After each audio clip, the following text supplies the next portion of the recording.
Alright, took a break to grab some water and some Halls because I was about to cough and had a tickle in my throat. Shadow of the Tomb Raider is coming out this Friday? 13th or 16th? What's today? The 9th. Today's the 10th, isn't it? Oh, it is? I think so. Yes, it is. I think it's coming out this Friday? Anyways, it's coming out this week, but the reviews are already out, which is kind of cool. You want to know what the review was on IGN? 8.7. Higher. No. Yeah. 9.0. Oh, I was close. That's pretty good. And honestly, like the Tomb Raider games are very good. They deserve high praise. I've heard reviews are all over the board for this. Oh, really? Yes. I've heard some people have given it like a 3 out of 10.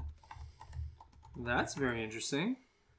9 out of 10 on IGN, 6 out of 10 on GameSpot, See? and a 77 on Metacritic. Wow. Yeah. That's like really all over the place. That's very interesting. Mm-hmm. I'm curious to see what the criticisms were on GameSpot. I'm gonna just fast forward. I'm gonna fast forward through this. But while her expanded skill set gives you more options to confidently and quietly hunt everyone on the map, it also highlights the cracks and inconsistencies in Tomb Raider's enemy logic and the limitations of the game's relatively unsophisticated core stealth mechanics. Stealth ruining another game, man. I'm telling you. Well, isn't Tomb Raider supposed to be stealthy? Somewhat, yeah. What the fuck is that Please bullshit? put this in. Are you kidding me?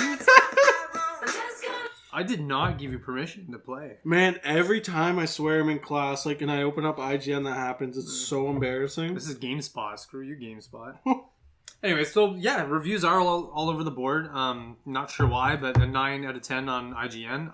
I've loved the Tomb Raider games. I think they did an amazing job reinventing who Lara Croft is, making her more interesting of a character as well. More human than the polygon mess she used to be. And not like just a sexy whatever, you know, like she's a badass, and she's always been a badass, but like I like the attentions on her actions and not whatever else is going on with her, so I think that's fantastic. I'm very excited to play this game just because it's very action packed and it's a nice linear story, which is a good change from all these overwhelmingly open world games. What do you like better, linear or open world? It depends. I would say generally open world. But if the linear game has like a sweet story, then linear. I'm more for like story than any sort of experience. So it just depends on how the game designer kind of like uses it. But yeah, no, I'm very excited for Shadow of the Tomb Raider. One thing that I'm hoping they changed. This is my main criticism from both the Tomb Raider games, and I wrote an article on this on GameSavvy, and it was about hand-holding in video games. So one of the things that ruined the last Tomb Raider game for me was I'd be going to do a tomb, which is like this big puzzle, and it's arguably one of the most fun parts of the games. I only did a couple because of this, but like I'd be looking around to see what should I do? What should I do next? And she's like, oh, I think we can light that on fire. I'm like, Lara, what the hell? Like I'm trying to figure that out for myself. Yeah. All right, whatever. We'll light it on fire, and then I'm like, okay, what next? And she's like, oh, I think we can do this. I'm like, Lara, Jesus, what are you doing? Like I'm trying to play the game, like not you.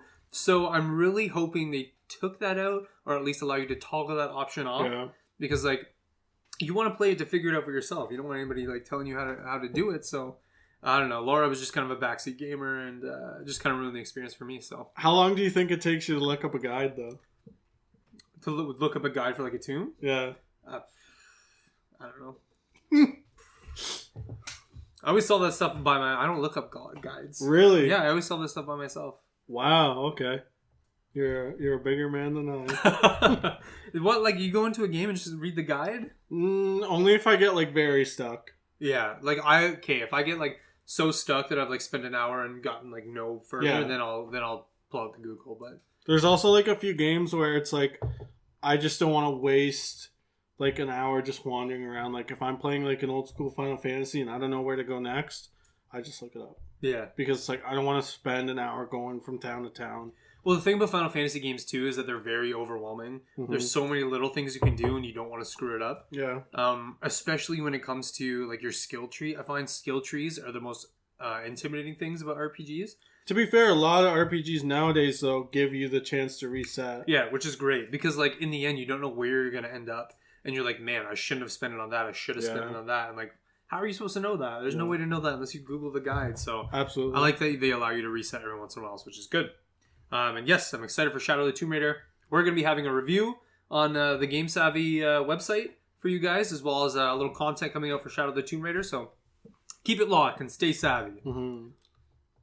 And also, if you guys are excited for Shadow of the Tomb Raider, comment below, subscribe, do all that fun stuff. Tell us what you're looking forward to for Shadow of the Tomb Raider. I'm looking forward to the part with Nathan Drake from Uncharted. You shut up right now.